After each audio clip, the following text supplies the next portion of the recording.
12 million copies worldwide and scored her 5 Grammy nominations. Please say hello to Avril Lavigne. Very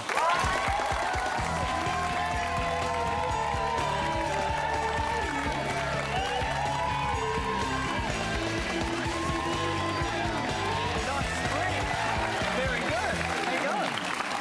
Have a seat, or a jelly bean if you'd like one as well. How you doing? Good. You doing well? Uh-huh. Now, tell me a little bit about this Ferris wheel incident that I've heard about, Avril Lavigne. You probably heard that me and my guitar player, Evan, were on a Ferris wheel, and we were in one cart, and there was a cart behind us that had, like, I don't know, my security guard and, like, some other people, and we hit, like, a certain spot where, like, our window met their window, so we like yanked our pants down and made them. As you would do. Did they recognise you? Well, not from just, that's Avril Lavigne's cheeks. But just before that, did they recognise who you were? Mm-hmm. So are you worried about anyone printing anything or selling their stories? That was so long ago anyway. Now, I'm interested to know a little bit about your upbringing, because you actually, when you were younger, used to sing a lot of gospel. Is that true? That's where I got my start, was in church, and kind of branched out from there after.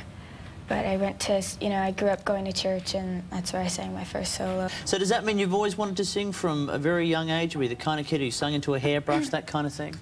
Yeah, totally. Like, I'd always, like, jump up on my bed and be, like, singing, and I totally did the hairbrush thing, yeah. What was your favourite song to mime to?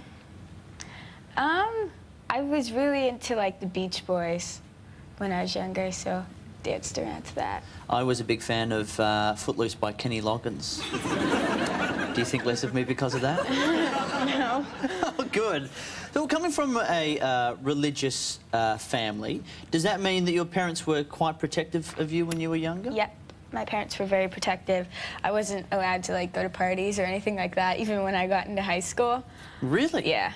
Was that hard when you were in high school, if you weren't allowed to go to the parties? Were you a bit on the outer because of that? So I'd have to, tell my mum I was sleeping over at my girlfriend's house and then sneak out. So well, you were only in a small town, 5,000 people, in Canada. Did people used to know when you were sneaking out, or was it a small enough town that you'd get busted? It was actually pretty small. If you were doing something and someone saw you, they'd, like, go tell someone, and then the whole town knew. So did you ever get caught, ever get in trouble? I got in a lot of trouble. I got caught for everything. Except for, like, a few things, but most things I got caught. And the things you didn't get caught for are best left quiet, probably. Yeah. Yeah.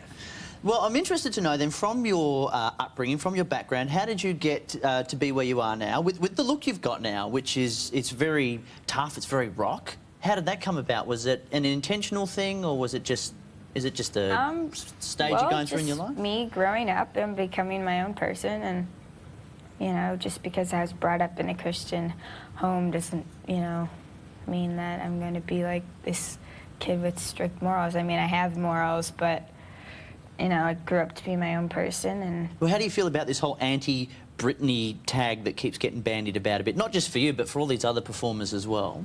It's kind of weird. I mean, I did say a couple things better in the beginning, but, I mean, I don't really consider myself to be an anti-Britney, but, it's just kind of a label that the media is sticking on me, just like they like to do. That's what the media does. Because you are only 18, have you found it tough getting into, I mean, obviously all you want to do is perform. Do you find it hard doing the talking that has to come with the singing? You mean like interviews and things like that, and dealing with the media and all the press and all that? That's like, yeah, my least favorite part is, like, the other stuff, I thought, like, I didn't really know that there was so much besides performing to do with what I do. Like, I just kind of figured when I was in the studio writing and recording my songs that as soon as my CD got released, I'd, like, jump right onto stage and sing. And it took, like, months before I even got to perform, like, my own concert. And you just have to work for it, and you promote yourself and get your name out there, and there will always I'll always have to do interviews and, you know, always be promoting something, whether it's, you know, in the beginning I had to promote myself as a new artist, but next I'll have to promote my second record.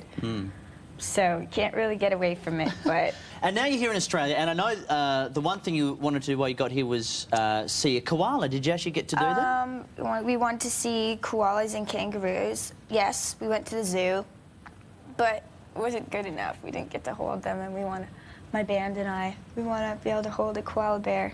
Well, that's what we thought would happen, which is why we've got one with us right now. Oh my God! His name is Don the koala. This is Todd, and we've actually got one, so you can actually get up close and touch one. Because you weren't allowed to touch one when you were at the zoo. Is that correct? No. Oh There you go. This is Don. Say hello to Don. Want to give me a scratch? This is Todd the keeper. This is Don the koala.